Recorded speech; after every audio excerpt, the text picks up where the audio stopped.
senhoras e senhores internautas do blog do Edson Silva. Estamos começando o nosso programa dizendo que Bolsonaro, o ex-presidente Jair Bolsonaro, chega ao Ceará no início da tarde de hoje. Ele vem com a mulher Michele para um encontro de mulheres do PL cearense. Ele aproveita a estada no Ceará, sobretudo em Fortaleza, e vai ter algumas reuniões com correligionários e empresários. A agenda é mantida com uma certa reserva, mas uma das reuniões com correligionários será para confirmar sua posição em defesa da candidatura do deputado federal André Fernandes à Prefeitura de Fortaleza no próximo ano. A expectativa é de que o PL tenha uma chapa pura para disputar a sucessão do prefeito José Sarto. E, sendo assim, o deputado estadual Carmelo Neto seria o candidato a vice-prefeito. Por ora, só há de definido a candidatura de André Fernandes, porque a vice pode ser negociada. Há quem admita a possibilidade de uma aliança com o União Brasil. E aí, o União Brasil, que é presidido no Ceará pelo capitão Wagner e quer ser candidato, então, nessa hipótese de aliança, o União Brasil poderia indicar o candidato a vice-prefeito. E há quem sonhe com a possibilidade de ter uma chapa da direita com André Fernandes na cabeça e capitão Wagner na vice. É muito difícil disso acontecer, mas há quem sonhe com isso. Ainda hoje à tarde, a ex-primeira-dama do Brasil, Michele Bolsonaro, tem um encontro com lideranças femininas, mas o grande encontro do PL Mulher no Ceará será amanhã no Salão Coliseu do La Maison Buffet. Essa vinda de Bolsonaro ao Ceará, no nosso entender, encerra a expectativa de aliados do capitão Wagner de o PL cearense apoiá-lo na disputa pela Prefeitura de Fortaleza. O capitão Wagner, pelo visto, marchará praticamente sozinho na disputa do próximo ano. E as perspectivas não são nada boas para ele, Wagner. Wagner, como Moroni, já provou que não transfere votos.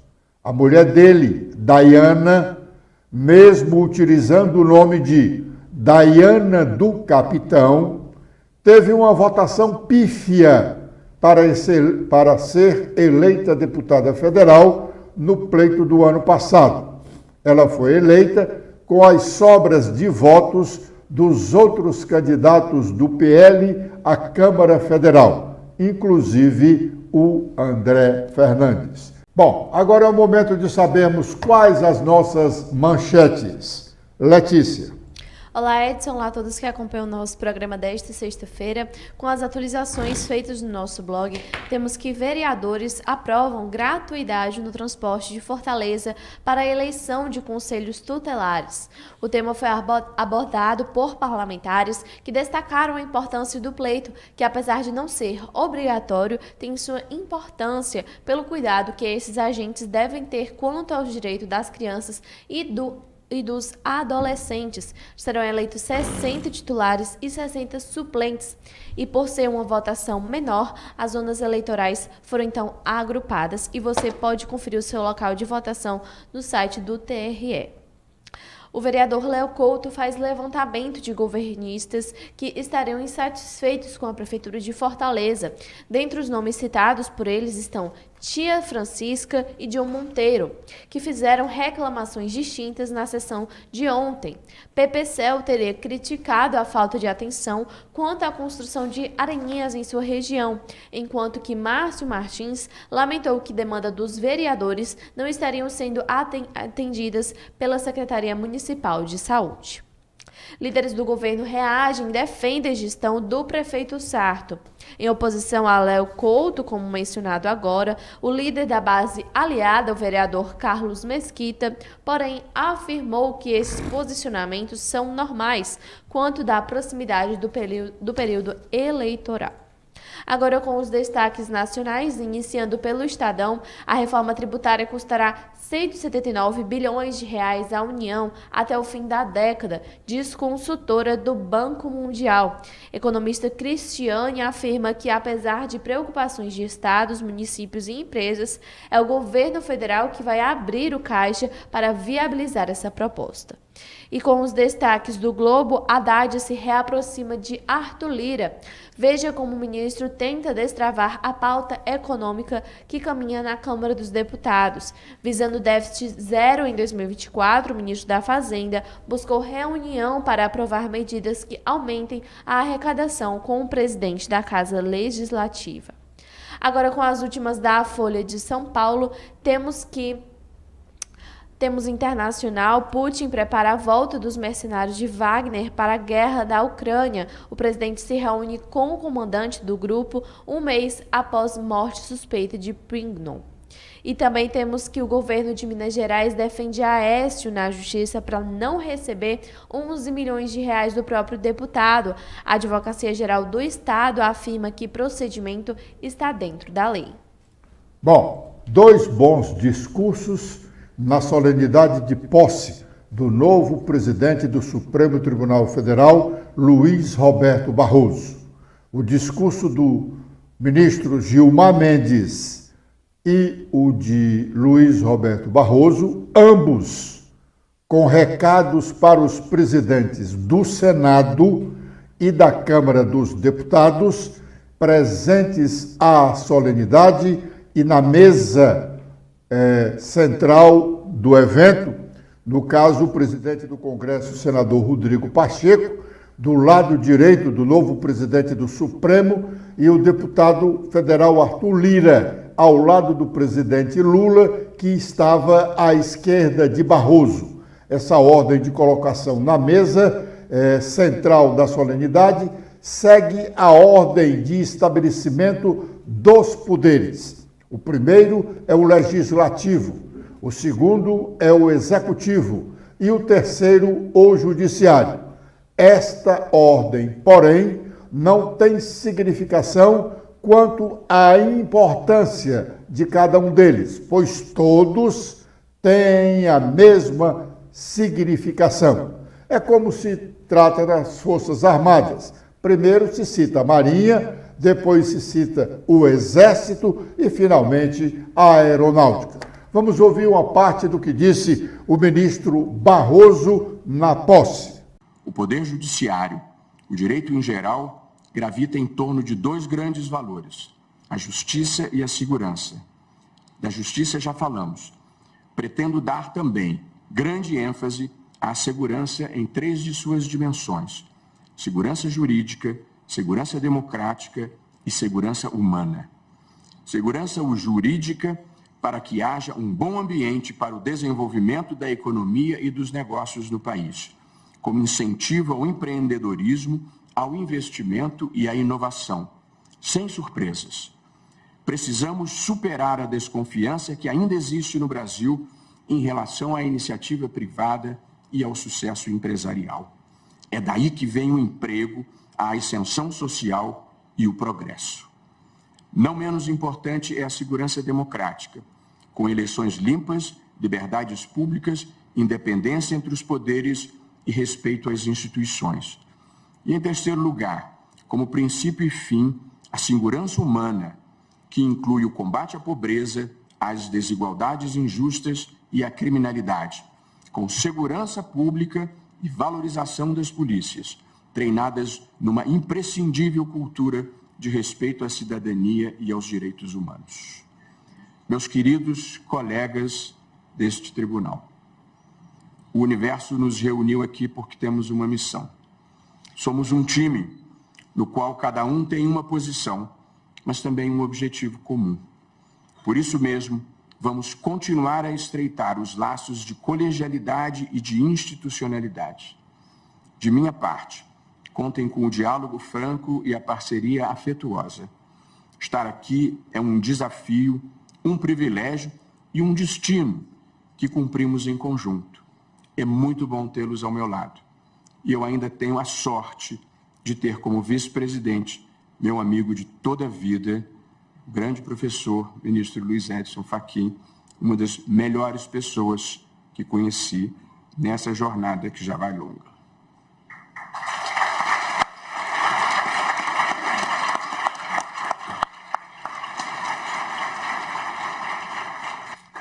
E, por fim, terceira e última parte, o Brasil que queremos. A democracia venceu e precisamos trabalhar pela pacificação do país. Acabar com os antagonismos artificialmente criados para nos dividir. Um país não é feito de nós e eles. Somos um só povo, do pluralismo das ideias, como é próprio de uma sociedade livre e aberta.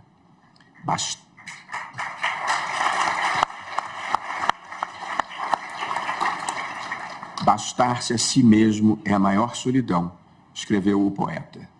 O sucesso do agronegócio não é incompatível com a proteção ambiental.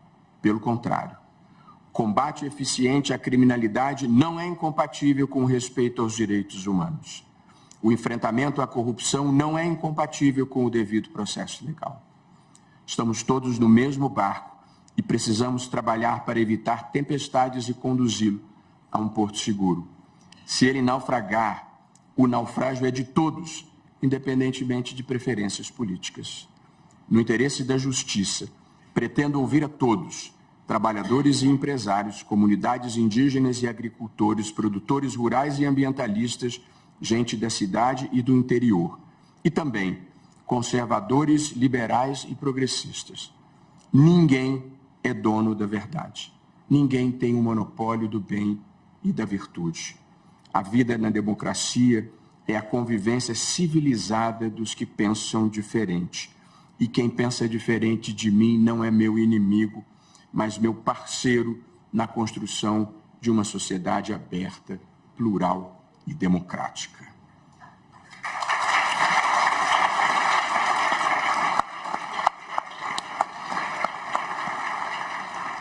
Sem que ninguém precise abrir mão de qualquer convicção, é preciso que o país se aglutine em torno de denominadores comuns, de uma agenda para o Brasil.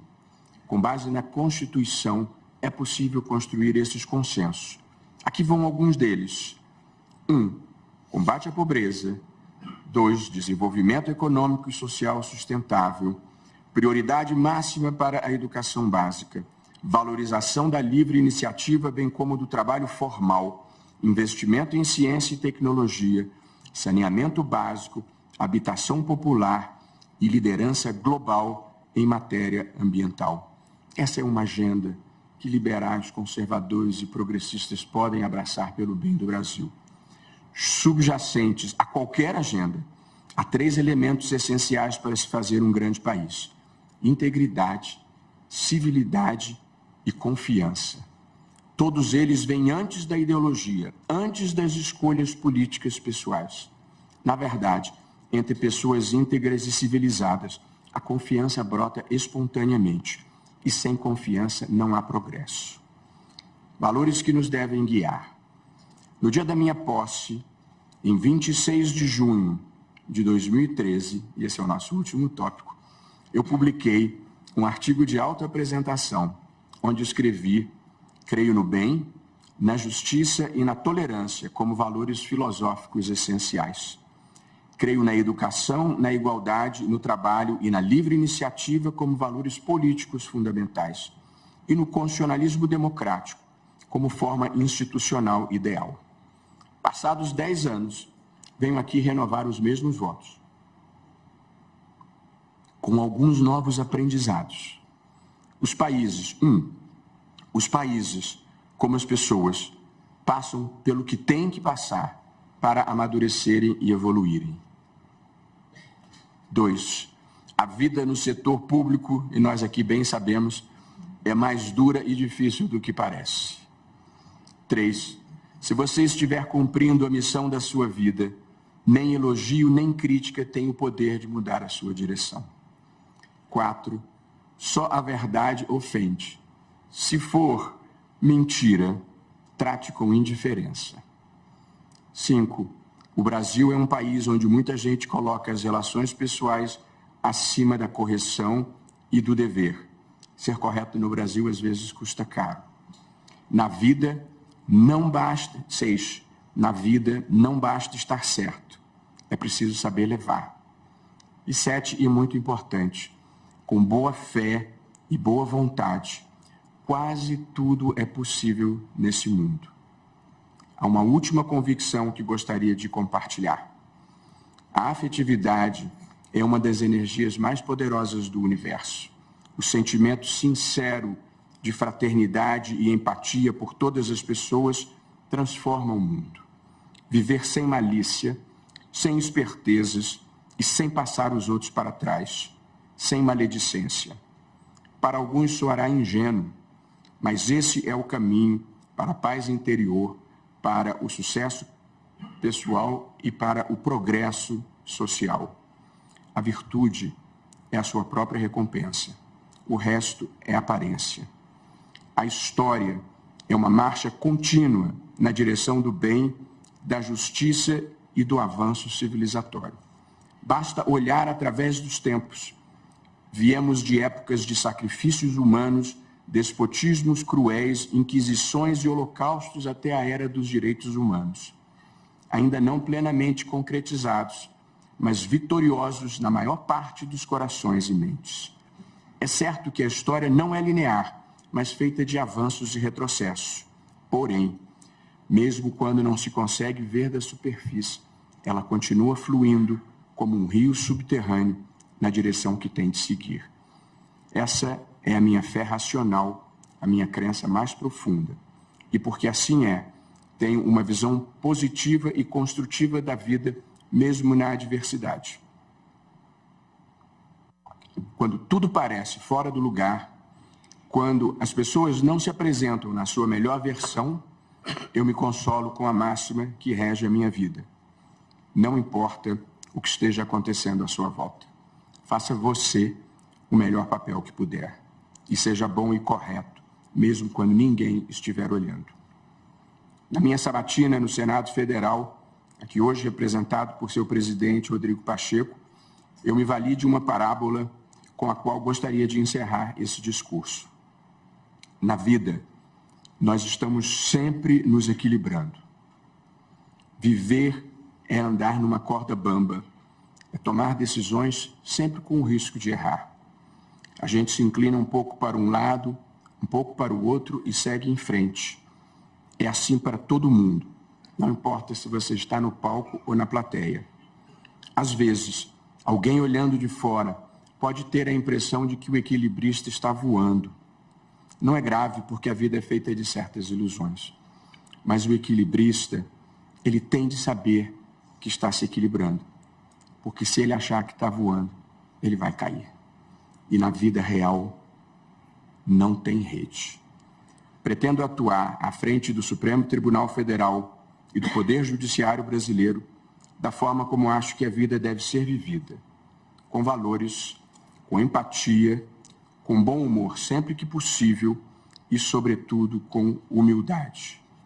Assumo a presidência do Supremo Tribunal Federal e do Conselho Nacional de Justiça sem esquecer que sou, antes de tudo, um servidor público, um servidor da Constituição, que eu possa ser abençoado para cumprir bem essa missão. Dissemos no início, os dois discursos foram muito importantes, com significados, com recados aos presidentes da Câmara e do Senado, neste momento que Câmara e Senado se insurgem contra decisões da Suprema Corte. Vamos ouvir uma parte do que disse o ministro Gilmar Mendes. Estava eu a rememorar as palavras do eminente ministro Celso de Mello acerca do profundo significado contido nas cerimônias de posse na presidência do Supremo Tribunal Federal. Dizia Sua Excelência: mais do que a celebração de um ritual que se renova desde 28 de fevereiro de 1891, dizia nosso sempre decano, esta cerimônia expressa o símbolo da continuidade e da perenidade desta Corte Suprema, tal como foi ela concebida em momento de feliz inspiração pelos fundadores da República. Sabe-se bem que é humana, demasiadamente humana, a atitude de indiferença com aquilo que já é nosso. Naqueles tempos de calmaria e normalidade, essa continuidade era um dado. Meses atrás, era por muitos considerada uma dúvida. Esta corte suportou, durante um par de anos, as ameaças de um populismo autoritário, desprovido de qualquer decoro democrático. Quem o confirma são os fatos. As sórdidas ofensas e mentiras disparadas contra os membros desta casa, não raro covardemente endereçadas a parentes de cada um de nós. As inúmeras tentativas de interferência no resultado das últimas eleições gerais. As conspirações elucubradas para prender membros do Supremo Tribunal Federal. Os atos de terrorismo consubstanciados em explosões, algumas realmente efetuadas de linhas de transmissão de energia, outras tentadas, como a do aeroporto de Brasília, por meio de um caminhão-tanque.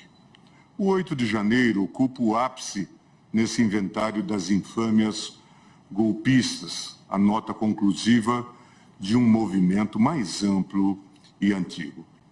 Por tudo isso que se viu e se viveu, a presente cerimônia simboliza mais do que a continuidade de uma linhagem sucessória institucional. Ela assume um colorido novo. Ministro Roberto Barroso, a posse de Vossa Excelência na presidência deste tribunal torna palpável a certeza de que, sim, o Supremo Tribunal Federal sobreviveu. A alegria não pode ser apenas nossa, membros da Corte. Dela comunga, ou deveria comungar, todo o Judiciário Nacional, que pela subsistência de seu órgão de cúpula, viu também ser conservada a autonomia funcional desse poder, garantia tão arduamente conquistada com o advento da República. É bom lembrar, no Império, o inconformismo da Condessa de Barral, com o resultado de um julgamento que contrariou seus interesses, foi o suficiente para que seu melhor amigo, Dom Pedro II, determinasse a aposentadoria de 4 ministros do Supremo Tribunal de Justiça, em 1863. Mas isso não era nada diante da desenvoltura com a qual o Conselho de Estado destituía desembargadores, quando o órgão político achava de discordar da fundamentação de uma decisão ou reputava insuficiente. Que a história seja professora da vida. A preservação do Supremo Tribunal Federal é também a preservação da autonomia do Poder Judiciário, que, por sua vez, é traço essencial do Estado Democrático de Direito, modelo político abraçado pela Constituição de 1988. Era isso que estava em jogo e que ainda está. A preservação das decisões fundamentais de uma Assembleia Nacional Constituinte legítima e plural. Ela deu ao país uma Constituição que elevou a dignidade da pessoa humana à condição de pedra angular. Sua Excelência, o presidente do Tribunal, ministro Barroso, é destacado monografista sobre o tema, e bem o sabe. Nossa Constituição não se contenta em obrigar o poder público a garantir a existência física do cidadão, a despropiciar existência digna. Por força e obra de ampla participação da sociedade civil organizada, a Constituição de 88 contém uma série de disposições que estruturam políticas públicas exatamente para atingir esse objetivo. Foi um acerto de contas com o nosso passado. A fundação da República Brasileira foi manchada por um pecado original, como os historiadores apontam, a ausência de povo. Mas foi também um direcionamento para o nosso futuro.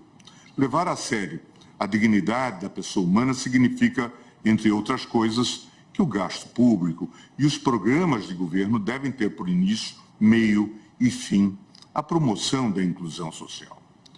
E como foi bem sucedida essa Constituição de 88, que está prestes a celebrar 35 anos, que não é um dado também pouco significativo.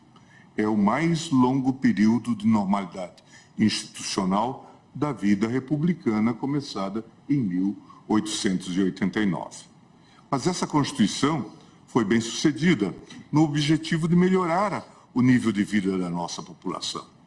Na saúde, como todos sabem, foi criado o SUS, Sistema Único de Saúde. A universalidade e gratuidade exigiu que municípios, estados e União desenhassem políticas públicas próprias a serem prestadas em cooperação federativa e com a participação democrática dos usuários do sistema. No âmbito da educação, os ganhos em favor da população fizeram-se sentir também muito rapidamente. Claro, subsistem problemas na área e são verdadeiramente sérios.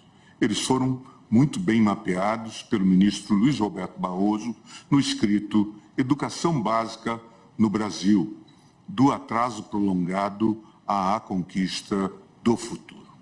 O presidente Lula passa por um processo cirúrgico no quadril hoje em Brasília. Brasília é um dos centros ortopédicos mais importantes do Brasil, pois lá está a sede da rede Sara de hospitais. Essa rede é conhecida mundialmente. O Ceará tem um dos 5 hospitais Sara do Brasil. Stephanie. Olá, Edson. Olá, internautas do blog do Edson Silva. O Estadão destaca que desde o início deste ano, o presidente Luiz Inácio Lula da Silva compartilha com a população sobre suas dores na cabeça do fêmur, o osso da coxa, problema com o qual convive há anos. O incômodo constante levou a uma decisão: passar por uma cirurgia na qual a articulação machucada do quadril é substituída por uma prótese. Hoje, por volta das 8 horas, ele chegou ao Hospital Sírio-Libanês para ser internado e passar pelo procedimento. Em seu primeiro momento, a artroplastia total do quadril pode assustar, porém, com índices altos de satisfação e baixa taxa de complicações, a cirurgia já foi considerada o procedimento do século XX. Segundo relatos de médicos ouvidos pelo Estadão, após a operação, muitos pacientes até se questionam por que não fizeram a cirurgia antes. Para se terem uma ideia, só no SUS são realizadas, em média, 20 mil cirurgias do tipo por ano. Muito bem. Audiências dos nossos ouvintes da Rádio Assunção Cearense e dos internautas do blog do Edson Silva. Desejando um bom fim de semana a todos e prometendo estar de volta na segunda-feira a partir das 11h45 com a proteção de Deus. Letícia. Eu também faço meus agradecimentos a todos que acompanharam o nosso programa de hoje. Vocês podem ver mais notícias apontando a câmera do celular de vocês para este QR Code. Espero revê-los segunda-feira. Até lá!